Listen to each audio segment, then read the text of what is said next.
अस्सलामुअलैकुम वरहमतुल्लाहि वबरकातुहू। नाजरीन, आज तुसां दी खिदमत विच एक पहाड़ी बैत लेके हाजिर हाँ। उम्मीद है कि तुसां की पसंद आसी। तो आओ शुरू करते हैं ये बैत।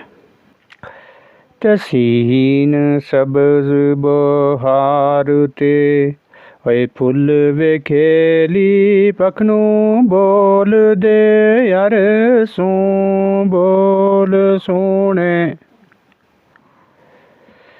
सीन सब्ज़ बहार ते ओए फुल वेखेली पखनू बोल दे यार सू बोल सोने।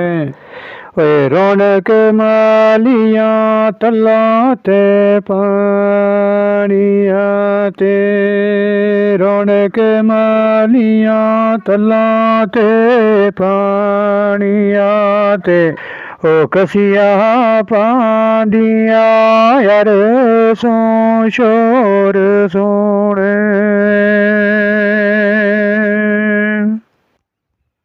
ते ठंडी ठार हवा ते अयोस बरदी धुंद कर दी घुमण ते केर माले। ते ठंडी ठार हवा ते अयोस बरदी धुंद कर दी घुमण ते केर माले। ओए राजी वेख रौनकां ठंड पैंदी। राजी वेख रौनकां वे ठंड पैंदी।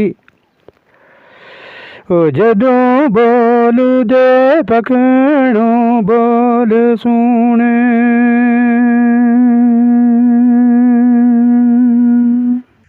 नाज़रीन, इसी दे नाल दिओ अपने मेज़बान मोहम्मद रियाज मलिक नूं इजाज़त। अल्लाह निगहबान।